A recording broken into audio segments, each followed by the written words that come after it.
Hi guys, so this officially being my first video, my first released video on how to cook, bake or even fry, basically dealing with the apparatus in the kitchen. Today we'll be dealing with classic baked chicken. You can either do this whole or cut into pieces depending on how you like to do your things, but today I'm going to be showing you how to do the rather more the pieces part. So you have to make sure you have your ingredients aside. So make sure you have one chicken cut into pieces. Make sure you have your two breasts aside, two thighs, two legs and two wings, excluding your back. Make sure your back is not part of the things that you want to bake. Yeah, you have to have your extra virgin oil. Your kosher salt should be with you. You should have some freshly ground black pepper, and I would use white wine, but I find red wine to have a better taste to it. So whatever red wine suits you, go for it. Feel free. So those are some just but the ingredients we are going to use today. Okay, so as you can clearly see, I have cut my chicken into pieces. So today my chicken is quite large because I'm actually using two chicken. So that means I'll have more parts than I should be having, but that shouldn't worry you. The procedure will still be the same way. It's just the servings will be more because I'm expecting a larger amount of people. So once you have your pieces, lay them out on a pan in that manner, like so. Make sure they are evenly spread out. Make sure they're evenly spread out. Yeah, like so. Yeah, yeah, in that manner. Yeah. So now, as you can see, these are the only ingredients that I will be needing with me right now. So you have your black pepper. This is garlic, but I know I didn't mention this in the ingredients list as I was giving it out in the beginning. But this shouldn't worry you at all because you can still cook it without the garlic and you'll still have that good taste. The reason why I'm using garlic for now is because I like mine usually having that garlic smell. And then you have your salt right here. Now, before we begin, you have to make sure you get yourself a serviette or a dry towel in order, because most of our chickens are usually gotten either from our butcher or either from the refrigerator. So you have to make sure that you get that moisture off of it. So like I said, you should have your serviette or dry towel, and then what you just want to do is just tap it on top just to get off the moisture, because like I said before, you either get your chicken from your butcher or you either get it from your refrigerator, so it most likely has a bit of moisture on it. And what we want to do is when we apply the ingredients and the spices, we want them to soak in as much as possible. Yeah, so just that'll do. Yeah, and then you're gonna turn them over to the other side and do the same thing. So now once that's done, you should just pick your black pepper, and you're just going to need a bit of a pinch, and you're going to sprinkle that over in that manner, and then you're going to do the same to that, and then the same to that breast, the same that way, and then you'll have your salt here. You have your salt just over it, like that, and then for those who would like to have the chicken with a bit of garlic, just make sure it's very little, just sprinkling it very little, yeah, like that. Yeah, so that once that's done and you flip them over to the other side and done the same thing, a bit of black pepper, a bit of salt and a bit of garlic for those who like garlic to taste, you just let them sit for 15 to 20 minutes or so that we can get so that the meat can soak in the spices, so that when you're going to bake them, when you're going to roast them and bake them, you have that sweet taste, so that you don't just have them lying on top. Okay, so I'm going to give you guys a bonus tip. I know there's some people out there who don't like their chicken with skin, but I'm just going to tell you now, please do bake your chicken with skin, even if you do intend on eating it without the skin. This is because the chicken skin keeps the chicken moist and prevents it from drying out while it's in the oven, so you have that juicy feeling of a bite. Yeah, so I'm just going to set this aside because I've done that. Yeah, and then in the meantime you could be chopping up your capsicum, your onions, your pili pili hoho, your carrots, in the order that I'll be showing you up next. So basically, this is the way you should slice your capsicum and your pili hoho. Your carrots should be in this manner. You can have most of them straight, that's also fine. You have your onions there in ring form. Don't dice them, please. Don't dice them. And you could have your cucumber there on the side and your gourgets. That will also be fine to do the dressing of the meal once you're done. Yeah. So basically something like that.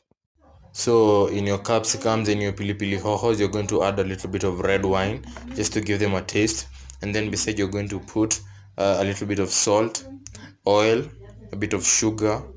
You're going to have a bit of chili powder, black pepper, a bit of garlic, and then some wine. Now this is you're supposed to use this to smear on after. So you're just going to let it sit once you've done that. And then now you're going to do the same thing to, like I've told you, a bit of wine, and you just rub them around like that. And then you're going to pour some oil onto this. After you've poured some oil, you do the same thing. You rub them in that manner, just turning them around. And then this are your veggies. Your veggies is very necessary. You can either do wine or oil. It's your choice, wine or oil. Then once you've done the wine or oil, you just turn them, mix them up in the same manner. Now to the onions, you're going to do the same thing. You're going to add a little bit of wine and then just mix them up. And the wine that remains here, you're going to pour it onto the capsicums, and then you're going to rub them on. And then the wine that remains there, you're going to pour it back into the mixture that we are creating here, so that we make sure that nothing gets lost at all. Yeah, so in the meantime, our chicken is soaking in, and we're going to give it, like I told you, 20 to 15 minutes in order for it to really get that taste in there. As we also concentrate on the ingredients, you should also make sure that you've preheated your oven to 205 degrees Celsius to waiting time. You should be able to cook your chicken for 1.5 hours to 2 hours, depending on where you feel like your chicken has the right color for you. So now I'm gonna need you to oil your pan. So just a little oil goes a long way. So what you're going to do is you're going to get yourself a dry hand towel or a serviette in order to smear this, or you can just do it with your hand to avoid a lot of other stories. Just smear it with your hand. Make sure it goes all the way. Yeah, like that, just like that. Yeah, all the way. Yeah, now we are sure we have that all the way. Now let's get to our chicken. Okay, so now what you're going to do is you're going to take the pieces, the thighs and the breasts, and you're just going to dip in the mixture that I told you to make up about just a little bit, and then we're going to smear it like that. Then we're going to place that right there. We're going to do the same for that, just a little bit. And then with your hands, yeah, like that. Just make sure the entire part and the entire piece has oil all over it. I'm gonna do that. And the thing about this is that it goes a long way. This little oil and spices goes a long way. I'm going to do that. I'm going to do the same to that thigh all the way.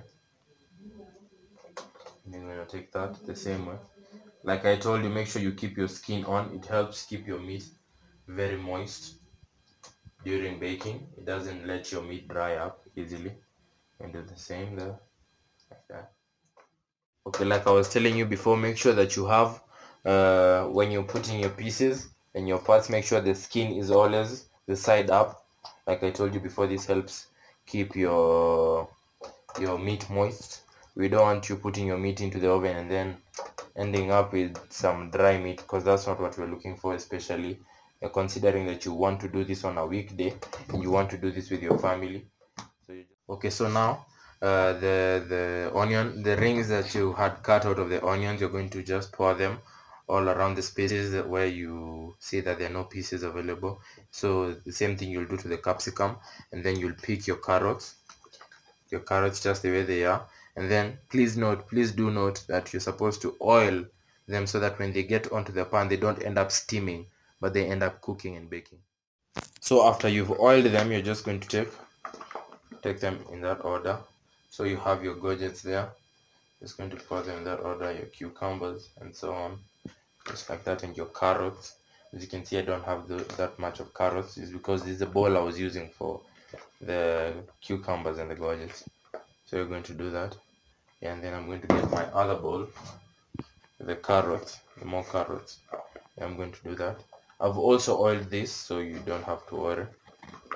Yeah, and then the remainders I'm going to do them to the other pan, because I do have another pan. You make sure that the chicken is visible so that it's able to cook. You don't end up steaming them under the vegetables. So you're going to turn your knob all the way to the end. As for me, mine is 90 minutes, making it 1.5 hours. And then I'm going to turn my temperature is already at 200, so that's perfectly fine. So I'm going to open this up. You can feel there's a lot of heat coming out of there. We're going to pop the first batch on the top layer. Yeah, just about that. Let's just do that right. Yeah, like that. And then I'm going to get my second bunch and do the same. Do the same like that, and then we're going to close that up. And we're going to wait for the timer to run out. So I'm going to leave the instructions, the ingredients, and the method, and how long and the temperature on how to bake your chicken in the description below. And then also, if you do like this video, give me a subscribe, and I'm going to give you a video next on how to make gravy from the remains of your chicken. Thank you. See you next week. I forgot that. See you next week.